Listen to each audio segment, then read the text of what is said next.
We're in Beijing, the capital of China. This is where we're sent to start the process. In order to go to North Korea, we have to sign up through an agency for a sightseeing trip in one of the most restricted countries on the planet. To be eligible to participate, it is obligatory to complete this form and accept a whole list of restrictions, some of which are completely absurd. Entering the country with a Bible is forbidden. Wearing a T-shirt with political or obscene slogans is forbidden. Bringing books in Korean or about North Korea is forbidden. And above all, it is forbidden to be a journalist. We've had to become invisible online before we sent our request. Donc là, nous sommes à l'aéroport de Pékin. Dans une heure, on va prendre le premier vol pour Pyongyang, la capitale de la Corée du Nord. Le pays est totalement interdit aux journalistes. Du coup, on va se faire passer pour deux touristes. Avec des caméscopes. We are flying with Air Koryo, the North Korean state-owned airline. No foreign newspapers are available, only the official press boasting about the great leader Kim Jong-un's latest missile tests. There are no blockbusters on the screens, just propaganda videos on a loop. After an hour and a half, we fly over Pyongyang, the capital of a closed country led by a 34-year-old dictator who's been terrifying the world for several months.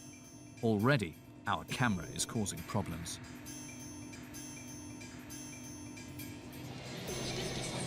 Yes? Please don't take pictures. Please don't take pictures. Okay, okay.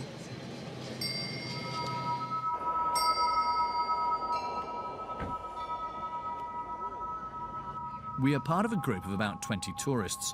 All nationalities are accepted except South Koreans, who are the regime's worst enemies.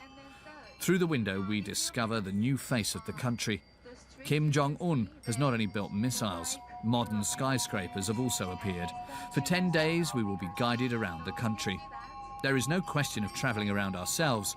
Our trip will be monitored very closely. Don't cut it up, don't chop off. The regulation is do not taking photos of military or military installations.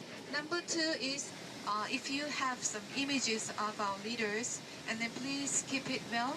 Don't tear it, don't throw out to the waste box, and don't roll it.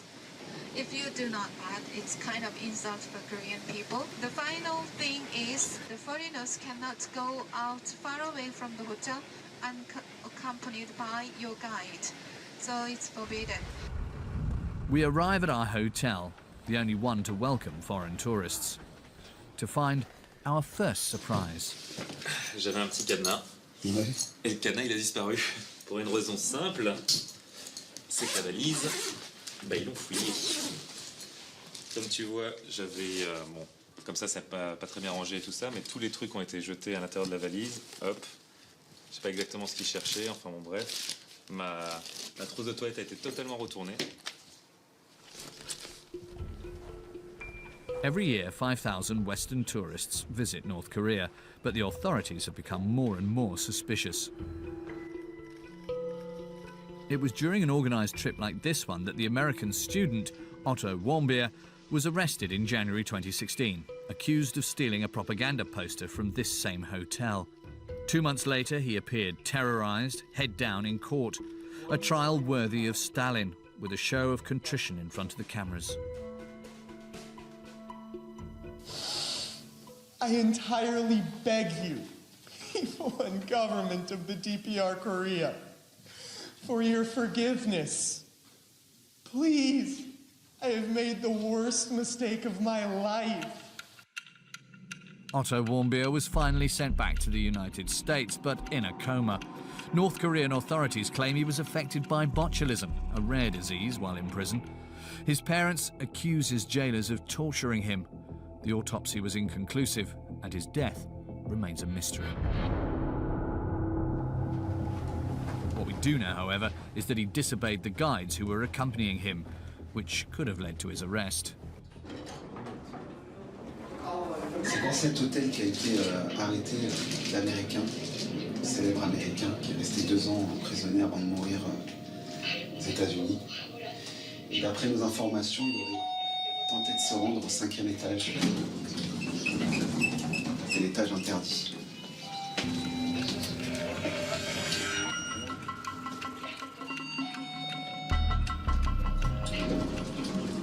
Ok, vas-y. Donc comme vous pouvez voir, il n'y a pas de 5e étage. On passe directement du 4 au 6. Le seul moyen de s'y rendre, c'est par les escaliers. Et c'est complètement interdit. It's impossible to know what is on the mysterious 5th floor, but we have been warned that crossing this line would put us in danger. It's the country full of both fantasies and anxieties. North Korea is one of the most savage dictatorships in the world. Its leader, Kim Jong-un, is a head of state who is both mysterious and whimsical. He cultivates a certain secrecy around himself and never gives any interviews, but he feeds his people with stories of his exploits.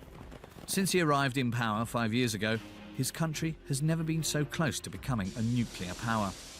Nothing can stop him, not even Donald Trump. If it is forced to defend itself or its allies, we will have no choice but to totally destroy North Korea. Rocket Man is on a suicide mission for himself. During our stay, we will discover what the regime wants to show foreigners. Gigantic monuments glorifying great leaders of the country and a society obeying orders. An undercover report where it can be dangerous to get the camera out. We will plunge into a country that is drowning in propaganda, where everything is done to prepare the population for war. We succeeded in launching the H-bomb, and we will defend our country from the US. The inhabitants are indoctrinated. Kim Jong-un's missiles are displayed everywhere. The target, the great American Satan. I hate them. Still today, U.S. Army is our biggest enemy. Here they sing the dictator's praises in the streets, in the countryside, and even in the primary schools.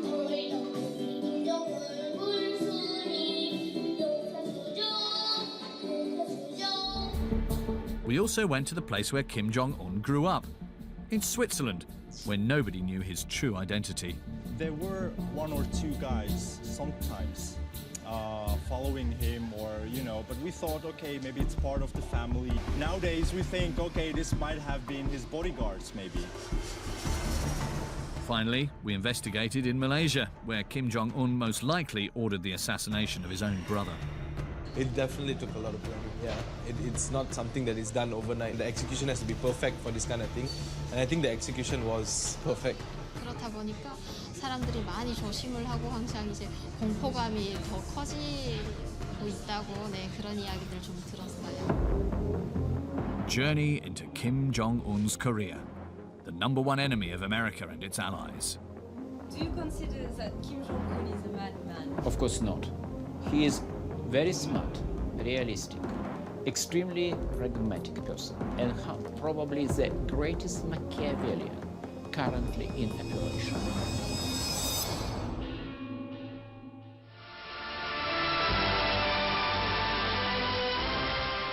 위대한 용도자 김정일 동지께서 서거하셨다는 것을 가장 비통한 심정으로 알린다.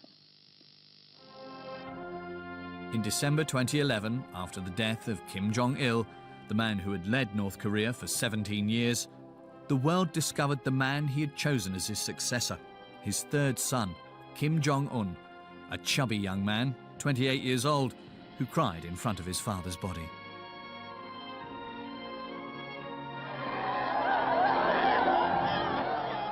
State television captured the distress of the North Korean people. In the snow, hundreds of thousands of people cried and wailed.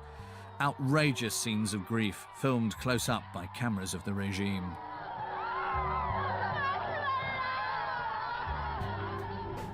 Kim Jong-un accompanied the hearse with the highest dignitaries of the country. That day, many underestimated him. They thought he was too young and undoubtedly too weak to take power.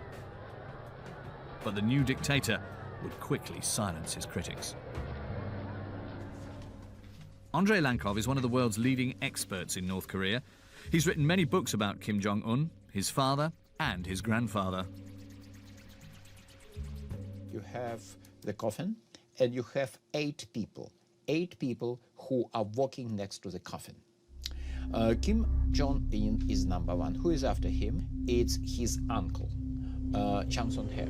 At that time, the single most important, most influential official in the country. For about a year, he was to remain Kim Jong-un's closest advisor. Then, during a cabinet meeting, the secret police broke in and in front of cameras actually arrested him and dragged him away. And next day, the main official newspaper declared that he was a traitor and was executed. Kim Jong-un showed no weakness. In the following months, he eliminated all of the most powerful members of the regime. Excluding Kim Jong-un, 7 people. Of these people, 5 were to disappear or lose their jobs. 2 of them are known to be dead. The fate of the remaining 3 is not clear, but they almost definitely have been purged. It's cruel, yes, but if you look at history of any monarchy, pre-modern monarchy, you will see a lot of similar situation. It's very dangerous to be an advisor or regent to a young king. The country bows down. Kim Jong-un showed that he would go to any lengths to stay in power. And with propaganda that played scenes of soldiers overjoyed at having a new leader on a loop, Un sent a message. It was better not to get in his way.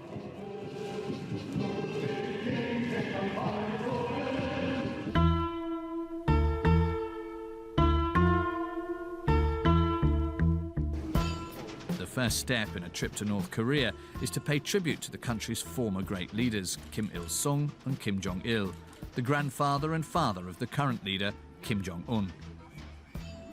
Every day, thousands of people come to bow down before the huge statues in their image. They were built after their deaths. We have to buy flowers and place them in front of the monuments. It is obligatory for tourists. However, we are forbidden from taking pictures. We film discreetly. Get plain flower off your sunglasses.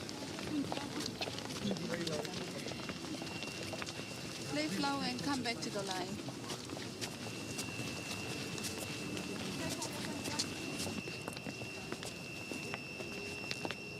May we take one bow? After we have bowed, we are allowed to film the statues, but again, there are instructions to follow. Several guides accompany us the entire time.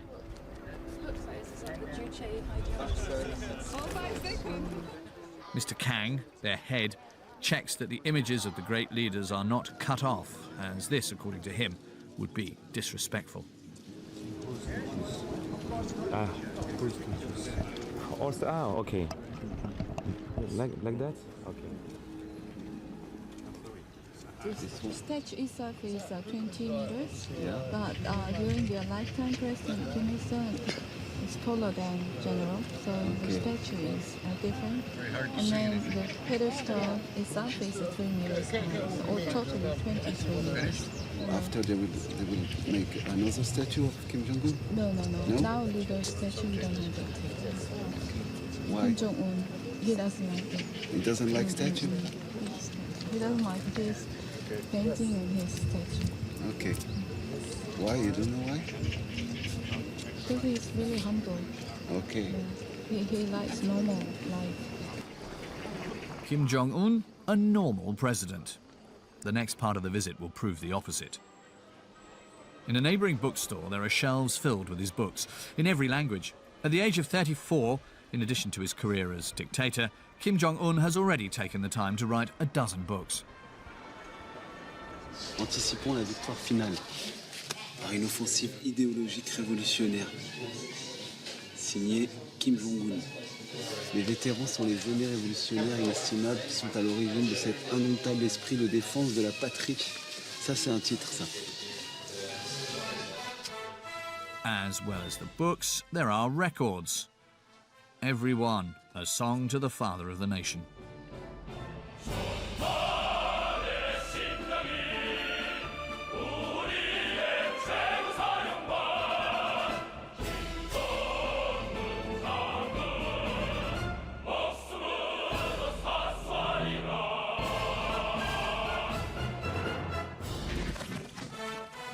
Kim Jong-un, like his father and grandfather before him, is entitled to the daily honours of propaganda.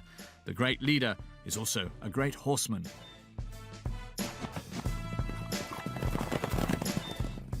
He also drives a tank, a submarine, and an airliner. 언제나 하늘 소병들과 함께 비행기를 타고 자국의 푸른 하늘을 날고 싶은 것이 자신의 심정이라고 늘 말씀하고 나시는 경의하는 최고 사령관 동지. Kim Jong-un is also the friend of the elderly. A man who makes children quiver with emotion. And women cry with love. Un, a demigod worshipped by his people.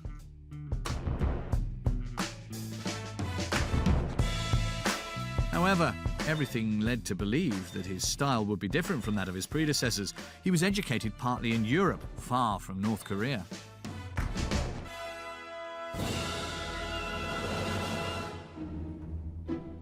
Kim Jong-un's childhood remains somewhat mysterious. He was born in 1983, though the date is uncertain. Here he is with his mother, a former dancer, the second wife of his father, Kim Jong-il. As a teenager, he was sent to continue his studies at the other end of the earth, in the small town of Libreville, Switzerland. The country is one of the few to maintain diplomatic relations with North Korea. Moreover, the education there is reputed to be excellent. This morning I read newspapers, and on the first page you can see is my friend that I used to go to school with, and this was the exact school where, he was walking around. Nikola Kovacevic knew the young Un from the first year of the local high school.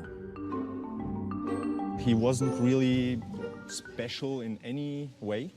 He used to run around, he used to be very open, actually. I do remember him talking High German quite well. At the time, only the Swiss authorities knew that they were housing the family of a dictator. Un moved to the country with his brother and sister. Here is their entry document to the country.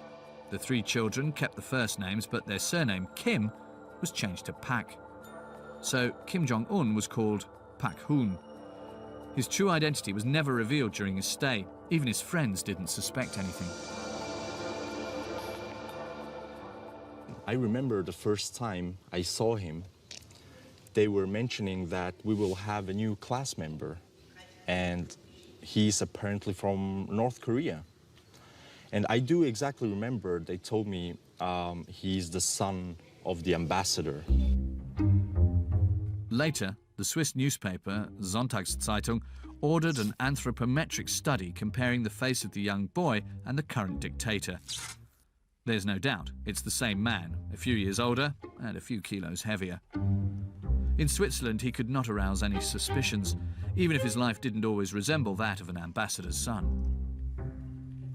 There were one or two guys sometimes following him, or, but we thought, okay, maybe it's part of the family. We were not really even asking who are these guys. We just kind of accepted them. They were sometimes joining us for a basket game. Nowadays we think, okay, this might have been his bodyguards maybe. So right now we are at the exact place where Un used to live. That was his apartment. So this was his entrance, so he used to walk in and walk out, go to school. The apartment has since been resold. Photos of the interior have been released. This is where the young Kim Jong-un lived. Nothing luxurious for the son of a head of state, but the teenager did have some privileges.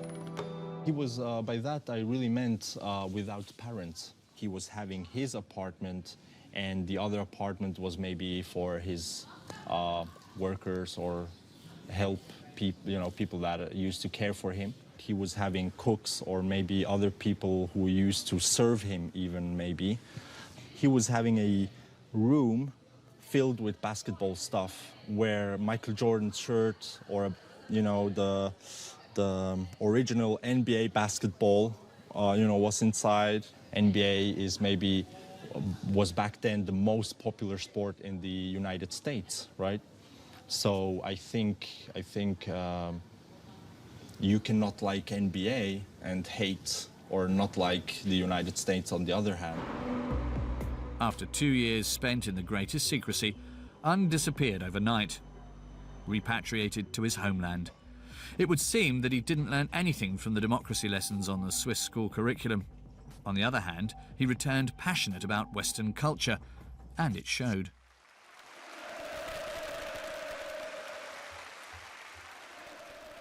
In July 2012, a few months after his accession to power, Un appeared as his father and grandfather never had.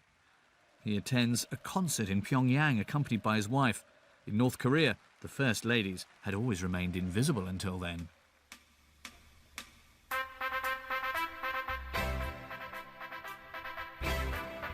On stage, the orchestra plays the music from the film Rocky. In the background, images of Sylvester Stallone crushing his Soviet enemy.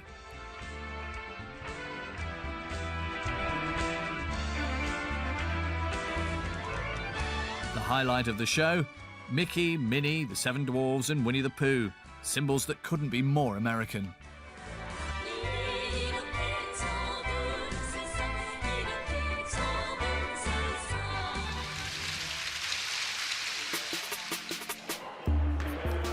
Two years later, he publicly proclaims his passion for US basketball.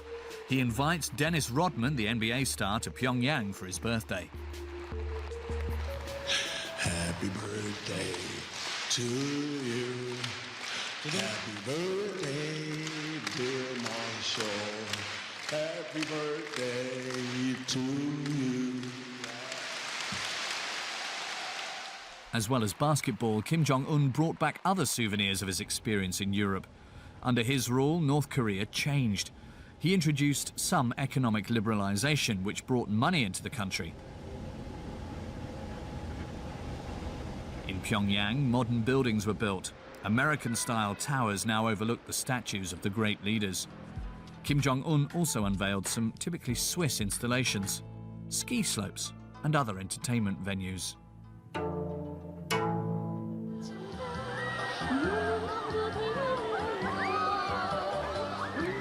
C'est le parc d'attractions le plus récent. Il a été fait construire par Kim Jong-un parce qu'il considère qu'une société développée, c'est avant tout une société de loisirs. Theme parks have opened and also amusement arcades.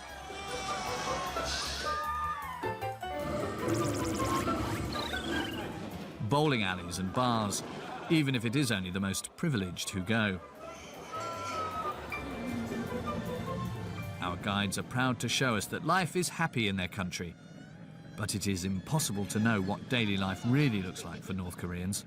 We're forbidden from talking to them.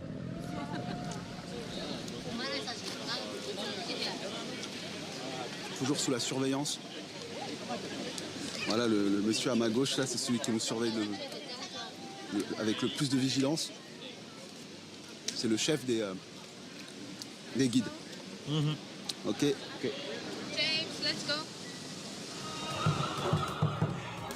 To find out what is hiding behind the dances and the outward smiles, we have to go to a neighbouring country, where speaking isn't a crime. We're in Seoul, the capital of the biggest enemy of North Korea, South Korea. In the country, there are 30,000 North Koreans who fled the neighbouring dictatorship to seek refuge here. 안녕하세요. 이쪽으로 앉으시면 돼요. 네, 가방 이쪽에 둬도 될까요? 네, 감사합니다. Choi Soo-yang, 26, secretly left Pyongyang in 2014, 2 years after Kim Jong-un took power.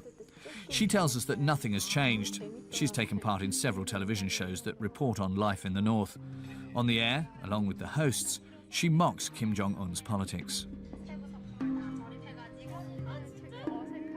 그 식생활을 좀 개선해보려고 김정은이가 군에서 콩농사 열풍을 되게 세차게 불러일으키라고 그러거든요. 콩농사? 네, 콩농사. 네, 그러면서 우리 남한으로 말하면 국방부 장관이죠. 네, 그런 북한군 청정치국장한테 당신 청정치국장이 아니라 군인들 속에서 콩정치국장이라고 불릴 정도로 콩농사에 대한 그런 네.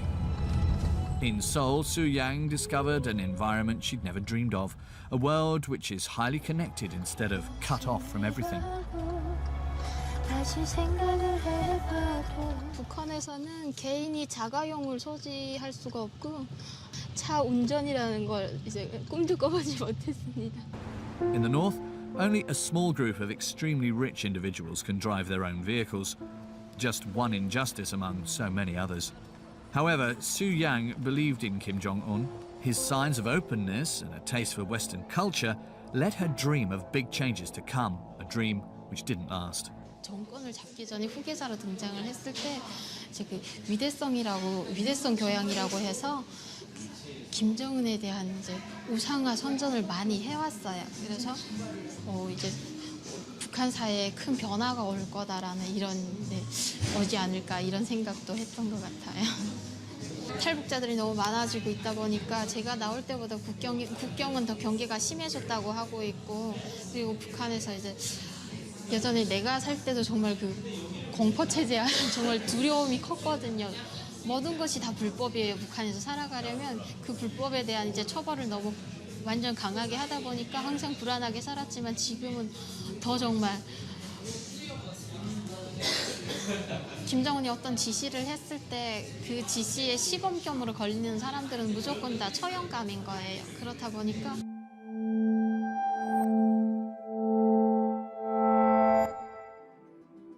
Kim Jong-un eliminates anyone who gets in his way. In North Korea and even abroad, borders don't get in the way of the officials in Pyongyang.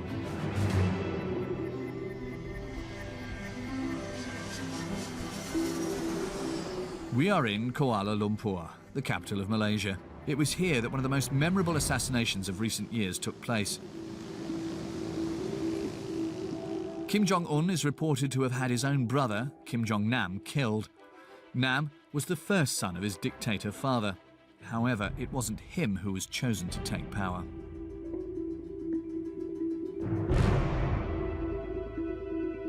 In 2003, he was exiled from his family and country for trying to enter Japan with a fake passport. After that, he lived between Macau and Malaysia.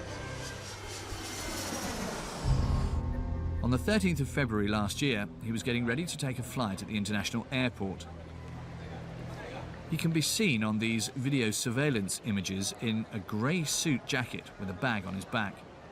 The journalist, Timothy Ashariam, investigated the case. He looked like he was a traveller, any normal traveller going to board a flight. When he looks up at the board, he's looking for his flight. It's probably about 10 seconds, he looks at the board, and then he heads over to the kiosk counter to check in, the self-check-in.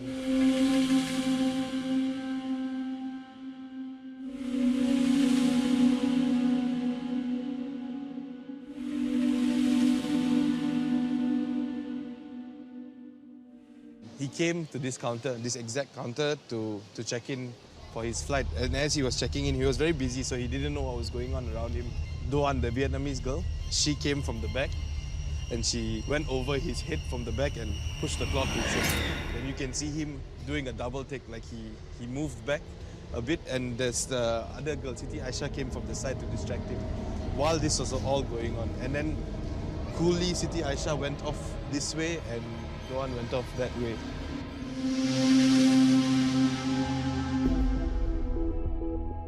The scene is filmed by two different cameras. Here we can see the young woman who runs her hand over his face from behind. Then her and her companion calmly leave the crime scene. According to the journalist, that day, the two women weren't alone. Apparently, allegedly, there were 4 North Koreans sitting at that cafe right there. They must have been sitting at that table, as you can see, that table facing directly us. It was reported and it's alleged that they were sitting there and monitoring, and then immediately after it happened, they had gotten up and left. Kim Jong-nam doesn't know at this point that he's been poisoned. The chemical doesn't act immediately, and after the attack, he doesn't appear weakened. The doctors later discover that he had inhaled VX nerve agent, an extremely powerful neurotoxin. A single dose and death is certain. Worried, Kim Jong-nam goes straight away to an information desk. He's then taken to the police. On these images, we see him reenact the scene. The policemen take him to the airport's medical center. He starts to feel unwell.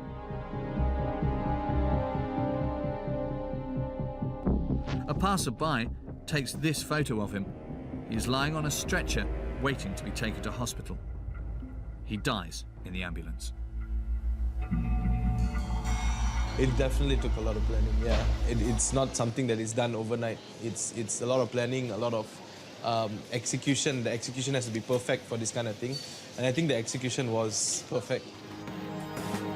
For this perfect murder, everything points to North Korea, which is one of the only countries to possess the VX poison. The 4 men who were watching the scene managed to get away, but the 2 women who carried out the attack were arrested.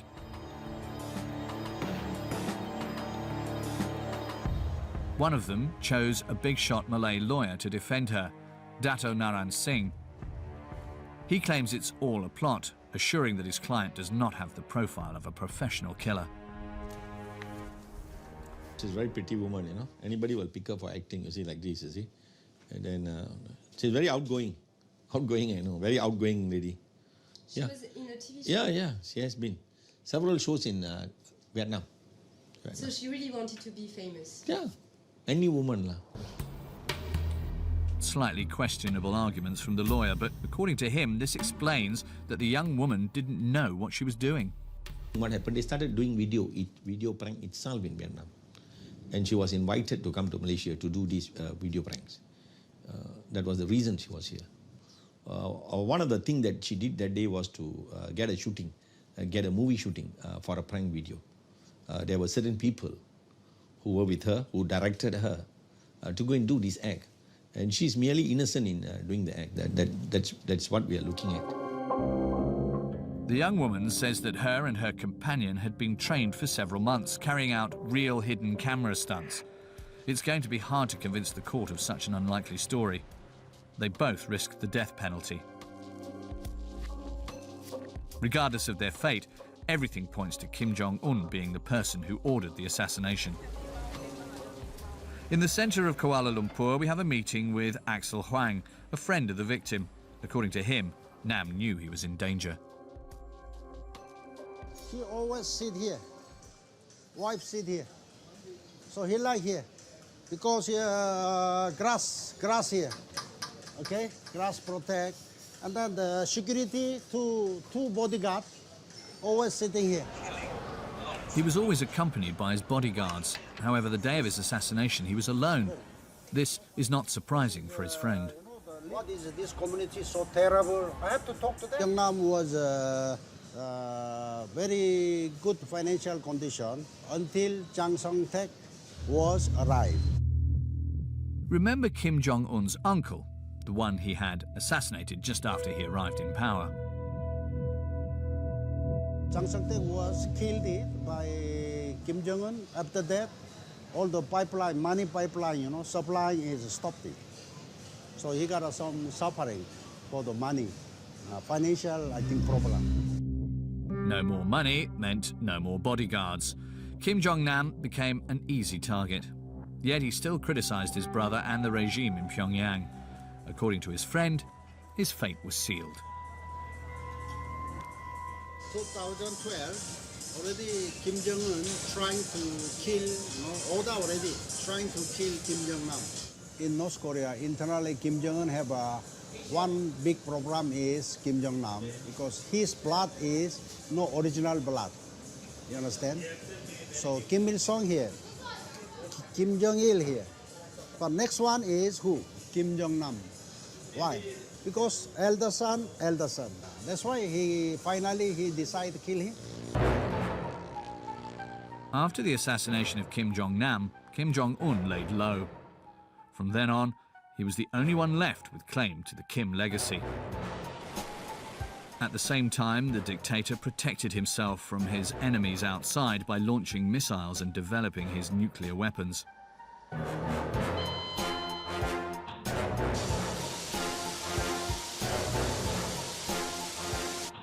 Nobody can touch him. That's what he hammers home in propaganda clips like these, broadcast on state television.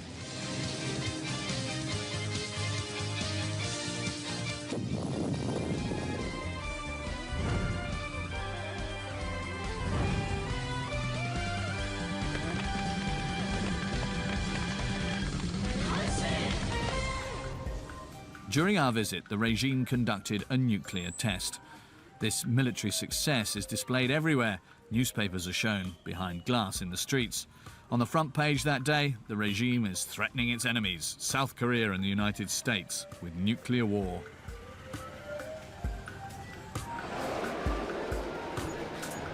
Même chez le coiffeur, il y a des affiches de bombes atomiques qui déchirent le drapeau américain.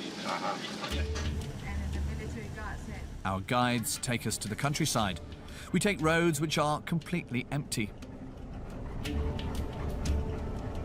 Sometimes we see large blocks of stone intended to block tanks in case of an invasion. Our destination for the day is a farm. It has 1,867 farmers here. The total population of this area is about 3,043 people, and also it has over 1,000 families. Inside the farm is a statue depicting the abundance of the country. It was built in 1997, during a famine that caused hundreds of thousands of deaths in the country. Donc chaque visite qu'on fait, en fait, elle a un objectif précis. On est vraiment dans un voyage de propagande. Et ici, c'est une ferme modèle. L'objectif, c'est de nous montrer qu'il y a à manger en Corée et que la famine, elle est loin. During our visit, it's impossible to see the workers close up. Everything is done so we don't meet. This is a farm? Yeah. But there are no farmers. That's it is too hot. Okay. They are under shadow. Okay. We can't see the farmers. On the other hand, we can hear what is broadcast all day over the loudspeakers that are placed all around the farm.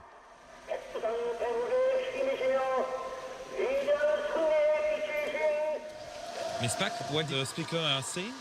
We succeeded in launching the H-bomb, new kind of H-bomb. So we will produce more developed H-bomb, and we will defend our country from the US or something like that. The missiles are everywhere, at the farm but also at the stamp museum that we visit. Cette série-là, c'est pour célébrer le lancement du missile intercontinental qui est passé au-dessus du Japon. Et là, on voit Kim Jong-un qui jubile, avec le poing comme ça. Et là, on voit les missiles. Voilà comment on envoie un courrier en Corée. It's the same when we go to a primary school. Our school is well known throughout the country as a model one. We've done a lot of things to realize the education idea of the respect of Kim Jong-un and implement our policy for education. This is functional control system. We've made all the classrooms versatility. We are directing and controlling all the teaching here. For example, as you can see how many students are absent today here and can visit every lesson not to go to their classrooms. In this school, where both pupils and teachers are closely watched, we're shown a model of education, Kim Jong-un style. The children who play perfectly at football. Perfectly at table tennis. Little girls who perfectly master their dance steps or gymnastics. And who sing with a smile in their English lessons.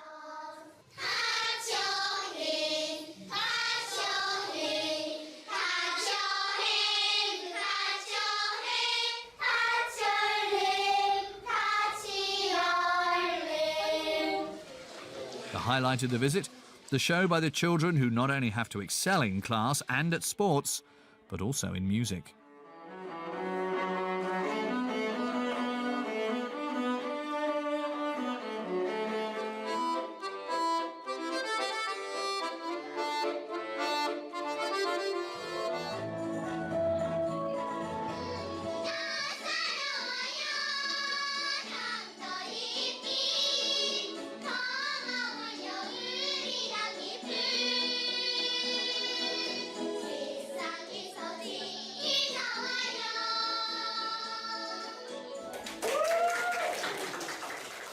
But behind the smiles which never leave the children's lips, the propaganda is always present.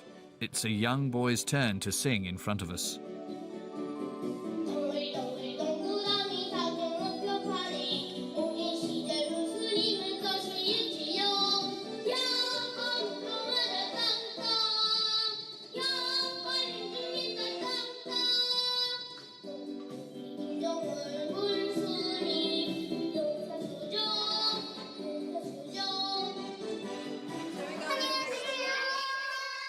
The great leader at the heart of their education, even in the science classroom. At the middle school, our school children are learning the subject called nature. These two places shows the places where the satellite was launched. Man-made satellite for weather. Weather satellites, which look a lot like Kim Jong-un's missiles. In the corridors, the posters are less ambiguous. Always missiles. Même dans l'école primaire, il y a And the children's education goes beyond the confines of the school. Later, we are taken to visit one of the most popular museums in the country, the Museum of American War Atrocities in the Sinchon region. A huge building built at the request of Kim Jong-un in 2015 to pay tribute to the victims of a massacre during the Korean War, which led to a total of 3 million deaths, of which 2 million were civilians, from the north and the south. As usual, everything is done so that we do not meet any North Koreans. Our guides wait for local visitors to come out of the museum before we go in. Marshal Kim Jong-un said, we don't have to forget, all of our people's miserable life at that time. So we have to renovate a newly built new museum, and the new generation have to know that, of our people's miserable and then the U.S. Army's brutal behavior. The museum describes how the American army attacked the population of the region for nearly 2 months in 1950. According to the North Koreans, over 35,000 people were killed. However, according to independent historians, if there was indeed a massacre, we do not know the precise number of victims nor who was responsible for the killings. It's impossible to know if the facts reported here are accurate. The photos, paintings and reconstructions spare no gory details. Everything is accompanied by dramatic music and the cries of children from the loudspeakers. They hold back the lady's 2 hands and they put the wooden stick between their legs. They use dogs and to bite people. How brutal they are, cut her breast down and then they pour gasoline to her body and they set the fire. The U.S. Army, they bind the rape into the whole body of the newborn baby and they use as a football and they kill them.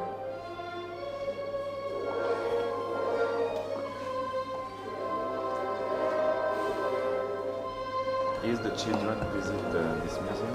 Yeah, children, primary, secondary, and adults. But it's very harsh and harmful pictures for our children. Even children, they are, when they see that picture, and they say, we will always fight against the U.S. Army, they say. Shall we move? Visiting this museum is obligatory for all school children in the country from the age of nursery school. The United States accused North Korea of spreading propaganda about the massacre. According to Washington, the accusations against the American army are false. We ask our guide. Just did the United States recognize this massacre? She does not appreciate the question at all. Okay, question. What about you think about all of these things? Is it real? You think it's real, or is this liar? It's bullshit, or it is real? What do you think? And what about your opinion? My opinion, I hate them. Today, still today. Still today, they are still U.S. Army. You know, U.S. Army is our biggest enemy of this country. We leave the museum, but our guides want to maintain the ambience. It's rain because of sadness of Koreans. Yeah, we are going to the DMZ now, military demarcation line. The Korean Peninsula, 10 billion people are separated in two, north and south. So today we are here, the very place of symbol of national tragedy. So the rain is coming because of it's crying. The sky is crying. The DMZ is the demilitarized zone between the north and south. An armistice was signed in 1953, but the two countries are still officially at war. An estimated 700,000 North Korean soldiers are gathered at the border, faced with 400,000 South Koreans, assisted by approximately 30,000 Americans. You're American soldiers? Yes, sir. An American, no? And what is your feeling to see American soldiers here? It's Feeling strange. to revenge them. Revenge them? We're taken to the room where the armistice was signed, but the language is far from peaceful. If the US provoke Korean War again, then we will smash them and then we will make nobody sign on the surrender document. And from their perspective, who better than Marshal Kim Jong-un to stand up to them? His portrait as a military leader is everywhere. They're now doing the military exercise in South Korean territory. So you're scared about that? Or? Never. Never. Because our military build-up is really strong. We have nuclear, we have H-bomb, we have all kind of military armed service, weapons. So we're never scared. Our people wants to, fight against the US. Is Kim Jong-un really ready to start a war with the Americans? We return to the other side of the border in South Korea to meet with Andrei Lankov, who knows the story of the Kim dynasty by heart. He is in no doubt that the young dictator is just applying a calculated and thought-out strategy. Do you consider that Kim Jong-un is a madman? Of course not. He is very smart, realistic, extremely pragmatic person, and probably the greatest Machiavellian currently in operation. To start with, he is a survivor. He is a master of survival. He saw what has happened to many other regimes, which the United States and other Western powers bracketed together with his country. I'm talking about Libya, I'm talking about Iraq, I'm talking about Taliban Afghanistan. He doesn't want to go that way. And he understands that the only way to survive for him is to keep nuclear weapons, because he assumes that no country would ever attack a nuclear North Korea. According to Andrei Lankov, Kim Jong-un would be unstoppable. No more resistance, either at home or from abroad. Even so, some still try to fight him. An hour and a half from Seoul, we have a meeting with Lee Min-bok. He's a North Korean refugee. He escaped to South Korea a little over 20 years ago. He tells us that it was a leaflet against the Pyongyang regime that convinced him to flee.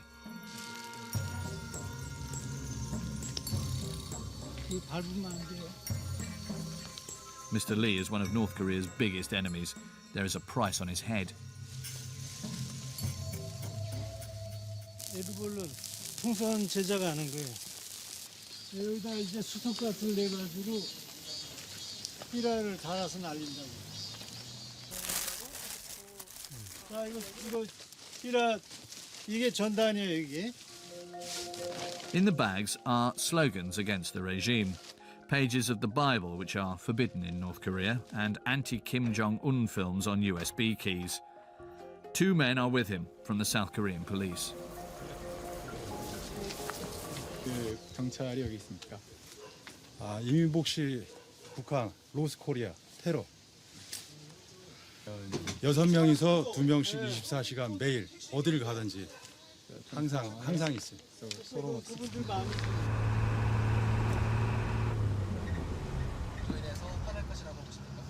화나는 정도 아니라 이것 때문에 한 200여 차례 항의를 했고요. 저희 하는 걸 독침 솔라 스파이를 보냈댔고요. 다 잡았지만요. 암살 시도를 많이 한다고 해도 두려우시지 않으십니까? 네, 괜찮아요. I'm okay. 오히려 그럴수록 이게 효과 있다라고 오히려 희열을 느껴요. After 2 hours on the road, we reach our destination, in the middle of nowhere. North Korea is within reach of the balloons. 요거 한 10km? 10km. 네, 아주 가까워요. 여기는 군사 통제 구역이 돼서 들어갈 수 없어요. 여기서부터. 네, 여기. His wife helps to prepare the delivery. The mechanism is simple. Each bag filled with leaflets is linked to an alarm clock. When it goes off, the bag opens. 위에 높을 때 몇 시간 정도 그 키가 터져 있었으면 그냥 원래 되면 다 Lee Min-bok inflates a dozen balloons. His work is financed by an evangelical South Korean mission. The wind carries them over North Korea. 좀 있으면 안 보여요. 레이더에 안 걸려요. 소리가 없어요. 그러니까 인간의 능력으로는 이거 막을 수 없는 거예요. 김정일이가 아무리 큰 소리 쳐도 이걸 못 막는다. It's hard to know what impact these balloons have on the North Korean population. Most likely, it's fairly minimal, especially since it is very dangerous to be caught on the other side of the border with a tract denouncing the regime. It's the last day of our trip in North Korea. Il est 6 heures du matin.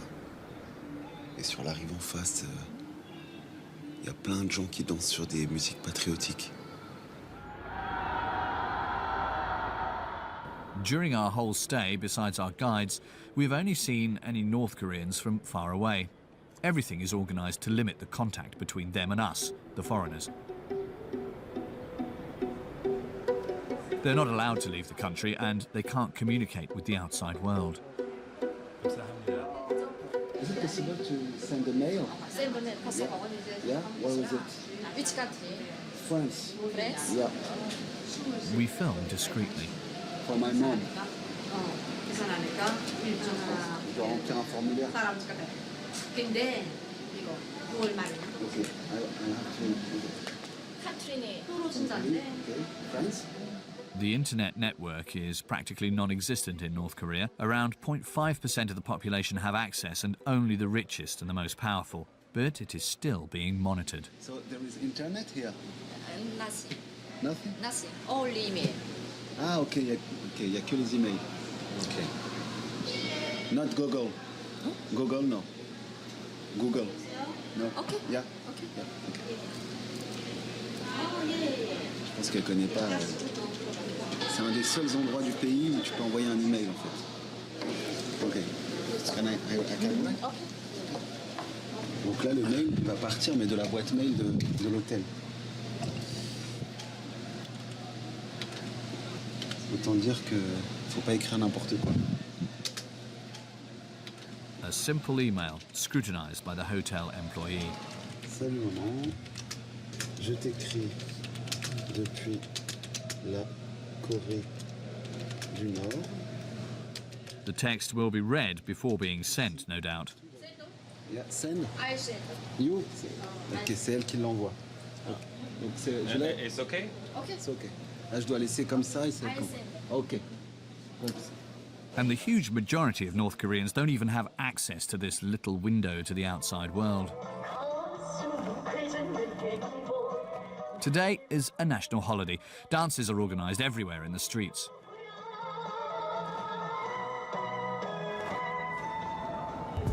Our guides take us to the centre of Pyongyang, where the biggest event is to take place. To get there, we take the subway, where we are allowed to film on the condition that we don't speak to anyone.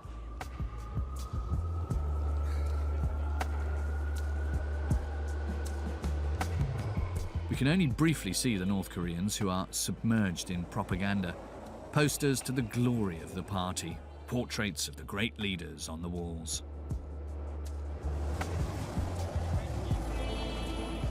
In the carriages, and even on the pins that nearly all of the passengers wear.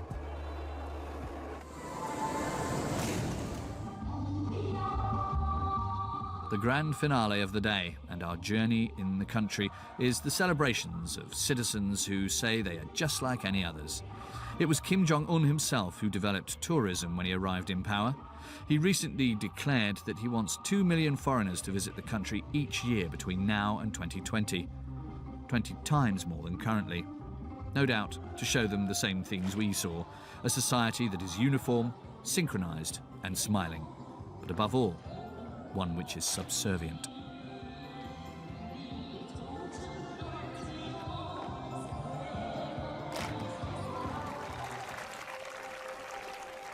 When the music stops, the square empties in a few seconds. The citizens were probably just actors. Here, even on a day of celebration, it remains a society under control.